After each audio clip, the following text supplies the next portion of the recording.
Hello friends, Shashi Agarwal channel के अंदर मैं doctor Shashi Agarwal welcome you all. तो आज का जो हमारा सब्जेक्ट है that is the financial management and we are going to quickly revise the question जो प्रीवियस पेपर के अंदर आ चुके हैं।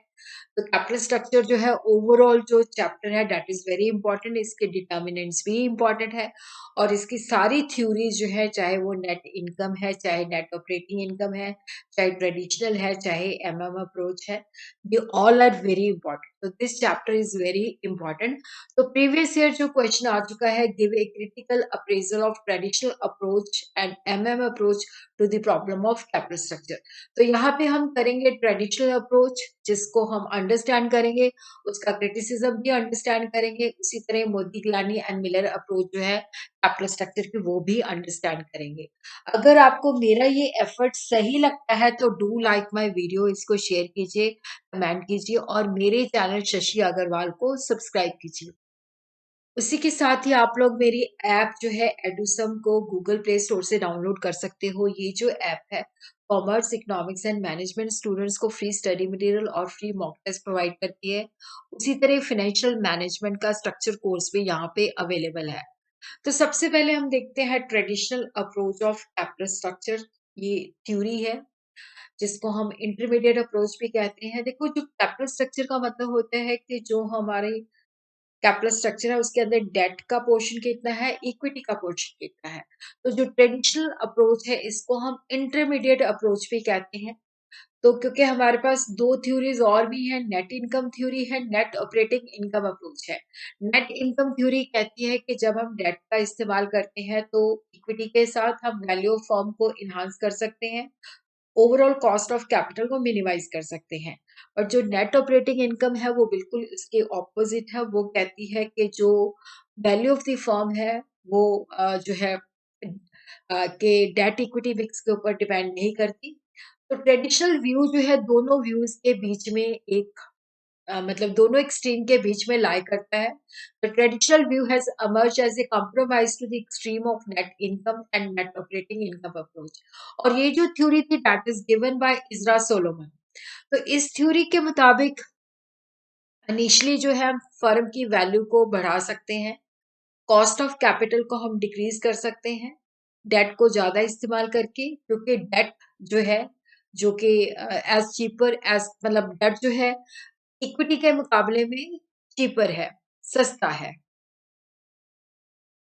और यहाँ पे क्या है कि प्रॉपर डेट और इक्विटी का मिक्स करके हम ऑप्टिमम कैपिटल स्ट्रक्चर जो है प्राप्त कर सकते हैं, बट एक सीमा तक। देखो, डेट को ये जो ट्रेडिशनल अप्रोच है, क्योंकि ये दोनों अप्रोचेस के बीच में इंटरमीडिएट अप्रोच है, ये कहते हैं कि एक सीमा तक हम डेट को इंक्रीज कर सकते हैं। अगर उस सीमा के बाद हम डेट को इस्तेमाल करते हैं तो कॉस्ट ऑफ इक्विटी इंक्रीज हो जाती है, क्योंकि फाइनेंशियल रिस्क बढ़ जाता है।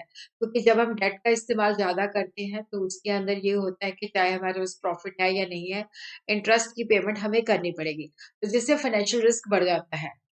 तो ओवरऑल कॉस्ट, ये जो ट्रेडिशनल अप्रोच है ये हमें बताते हैं कि ओवरऑल कॉस्ट ऑफ कैपिटल जो है एक सर्टेन पॉइंट तक डिक्रीज करती है और उसके बाद रिमेन मोर और less unchanged for moderate increase in debt. कि अगर हम हल्का फुल्का डेट के अंदर इंक्रीज करते हैं तो ओवरऑल कॉस्ट जो है ऑलमोस्ट सेम रहती है, बट एक सीमा के बाद अगर हम डेट का इस्तेमाल और करते हैं तो ये बढ़ जाती है। तो ये हमें ट्रेडिशनल अप्रोच जो है बताती है।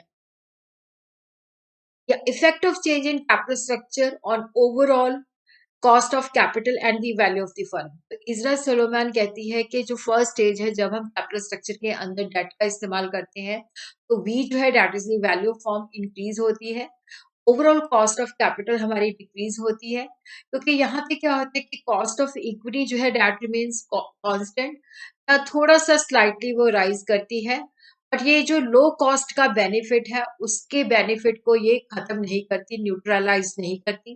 तो जिसकी वजह से क्या होता है कि हमारी ओवरऑल कॉस्ट ऑफ कैपिटल जो है डिक्रीज होती है और कॉस्ट ऑफ डेट जो है डेट रिमेन्स कांस्टेंट या वेरी लो रेट पे राइज होता है। तो पहली स्टेज होता है कि जब हम डेट का इस्तेमाल करते हैं तो वैल्यू ऑफ द फर्म बढ़ती है, ओवरऑल कॉस्ट डिक्रीज होती है, कॉस्ट ऑफ इक्विटी जो है कांस्टेंट भी हो सकती है और थोड़ी सी स्लाइटली राइज भी हो सकती है।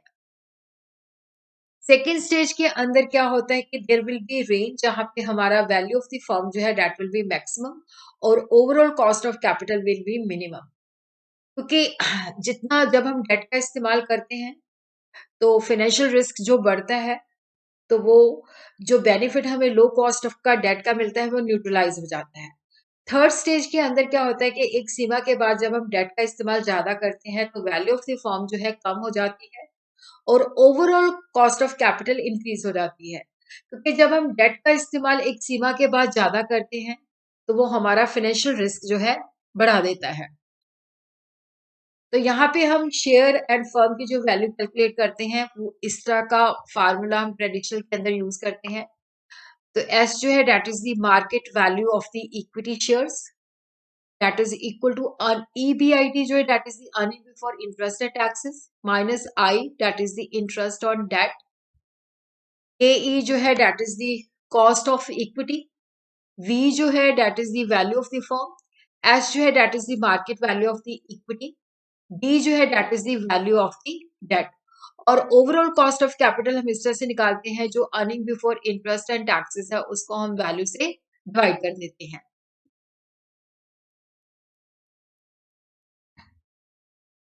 और इसको हम इस तरह से भी डायग्रामेटिकली इस तरह से दिखा सकते हैं। तो यहाँ पे हम देखते हैं कि जो हमारी ओवरऑल कॉस्ट है वो डिक्रीज होती है, फिर उसके बाद जो हमारा ये रेंज है यहाँ पे कांस्टेंट होती है, उसके बाद वो इंक्रीज होनी शुरू हो जाती है। तो कॉस्ट ऑफ इक्विटी भी जो है स्लाइटली इंक्रीज होनी शुरू हो जाती है। कॉस्ट ऑफ डेट जो है एक सीमा तक ऑलमोस्ट कांस्टेंट रहती है, फिर उसके बाद वो बढ़नी शुरू हो जाती है। तो ये जो रेंज है इसके अंदर जो है हमारी जो है ऑप्टिमम कैपिटल स्ट्रक्चर होता है।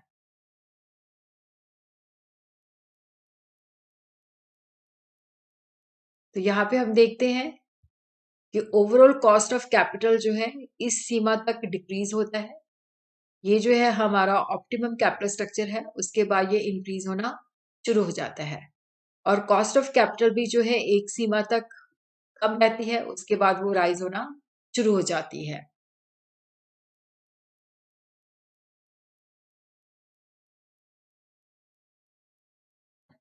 तो ट्रेडिशनल अप्रोच को हम इस तरह से क्रिटिसाइज कर सकते हैं।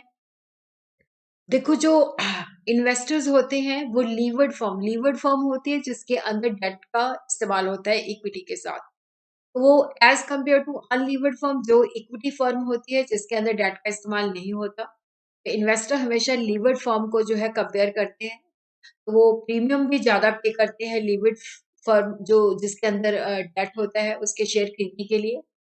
और यहाँ पे क्या है कि कोई सफिशिएंट एविडेंस नहीं है कि जो इन्वेस्टर की परसेप्शन जो है risk of leverage is different at different levels of leverage. और यहाँ पे हमने अज्यूम किया है कि टैक्स एग्जिस्ट नहीं करते, बट टैक्स एग्जिस्ट करते हैं।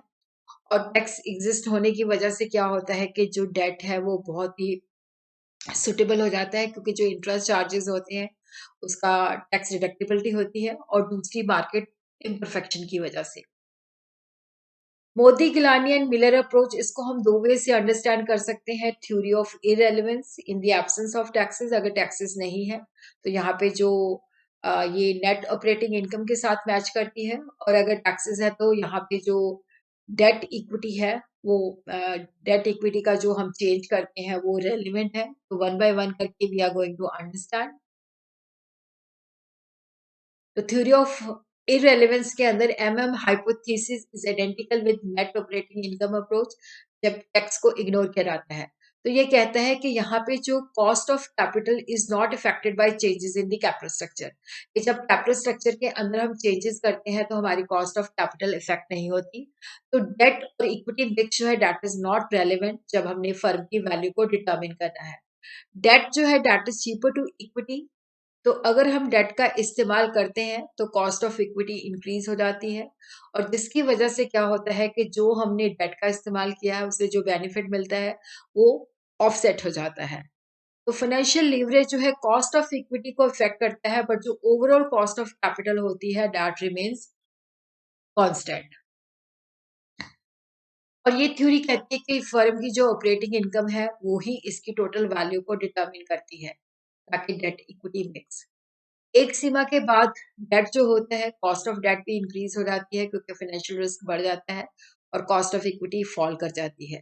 तो according to Modigliani and Miller, जो आइडेंटिकल फर्म्स है in all respect except their capital structure, के दो सेम फर्म है चाहे उनका कैपिटल स्ट्रक्चर जो है डिफरेंट है, बट उनकी जो value of the market value of the firm है या कॉस्ट ऑफ कैपिटल है वो सेम रहेगी due to the arbitrage process. तो आर्बिट्रेज प्रोसेस की प्रक्रिया से क्या है कि जो लीवर्ड फर्म की वैल्यू है वो अनलीवर्ड फर्म की वैल्यू के बराबर रहेगी। तो यहाँ पे हम देखते हैं कि इस थ्योरी की ये अजम्पशन है कि कोई टैक्स नहीं है, परफेक्ट मार्केट है, रैशनल इन्वेस्टर है और expected earning of all the firm have identical risk feature है।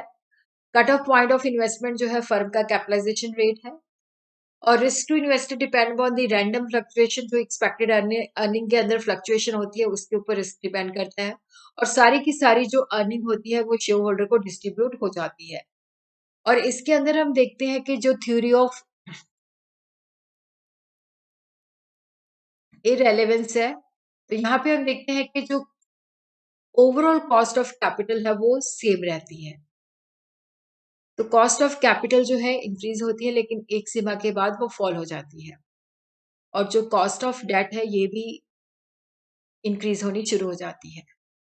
तो जो बेसिकली क्या होता है कि जैसे हम डेट का इस्तेमाल करते हैं तो डेट चाहे चीपर है और डेट मतलब बेसिकली क्या होता है कि जैसे कॉस्ट ऑफ डेट इंक्रीज हो जाती है तो कॉस्ट ऑफ इक्विटी फॉल कर जाती है, जिसकी वजह से क्या होता है कि ओवरऑल कॉस्ट ऑफ कैपिटल जो होती है वो सेम रहती है।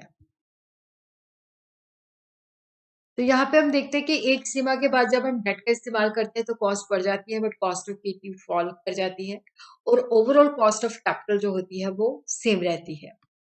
तो यहाँ पे हम देखते हैं कि जो थ्योरी इफ इररेलेवेंस है उसके अंदर जो वैल्यू ऑफ द फर्म है, तो यहाँ पे हम देखते हैं earning before interest and taxes divided by cost of overall cost of capital, V जो है that is the value of the firm, EBIT जो है that is the earning before interest and taxes, K जो है that is the overall cost of capital, market value of equity को हम S जो है उसको निकालते हैं वैल्यू ऑफ द फर्म में से डेट की वैल्यू को माइनस कर देते हैं, डी जो है that is the market value of the debt और कॉस्ट ऑफ इक्विटी हम निकालते हैं earning before interest and taxes minus I divided by V minus T.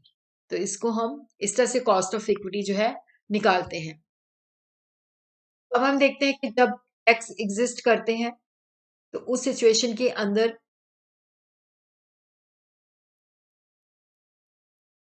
तो थ्योरी ऑफ रेलेवेंस के अंदर जो है कि जब कॉर्पोरेट टैक्स जो होते हैं they are assume to exist, तो यहाँ पे जो हमारी ये जो थ्योरी है एमएम अप्रोच के अंदर बिल्कुल नेट इनकम अप्रोच के अंदर है कि जिसके अंदर है कि हम डेट का इस्तेमाल कर सकते हैं, वैल्यू ऑफ द फर्म को इनहांस कर सकते हैं। The optimum capital structure can be achieved by maximizing the debt mix in the equity of a firm. Firm की इक्विटी के अंदर हम डेट को इस्तेमाल करके ऑप्टिमम कैपिटल स्ट्रक्चर प्राप्त कर सकते हैं। तो यहाँ पे हम देखते हैं कि वैल्यू ऑफ द जो अनलिवर्ड फर्म है जिसके अंदर जो है डेट का इस्तेमाल नहीं होता, earning before interest and taxes divided by K that is the overall cost of capital 1 minus T और value of the levered firm जो है that is value of unlevered firm plus T and D और जो T D है that is the discounted present value of the tax saving resulting from the tax deductibility of the interest charges, it is the rate of tax and D जो है that is the quantum of debt जो हमने इसके अंदर use किया है। और यहाँ पे हम इसको इस तरह से दिखा सकते हैं। तो यहाँ पे हम देखते हैं कि वैल्यू जो है फर्म की वो ये रहती है जब टैक्स एग्जिस्ट करते हैं, बट जो लीवर्ड फॉर्म होती है उसकी वैल्यू बढ़ती रहती है क्योंकि वहां पे क्या होता है कि वो अपने जो कैपिटल स्ट्रक्चर है उसके अंदर डेट का इस्तेमाल करती है, तो जिसकी वजह से क्या होता है कि इंटरेस्ट टैक्स शील्ड का बेनिफिट होता है, जिससे क्या होता है कि value of the levered firm जो है इंक्रीज हो जाती है। तो जो theory of relevance under MM approach है उसको क्रिटिसाइज किया गया है कि जो कैपिटल मार्केट की अजम्पशन ली है वो परफेक्टली कि कैपिटल मार्केट परफेक्ट है वो अनरियलिस्टिक है। और वहाँ पे बताया कि आर्बिट्रेज प्रोसेस के द्वारा जो लीवर्ड फॉर्म है और अनलीवर्ड फॉर्म है उसकी वैल्यू बराबर रहेगी। तो वो आर्बिट्रेज प्रोसेस के मार्केट परफेक्ट नहीं होती, तो जिसकी वजह से वो नहीं हो पाएगा।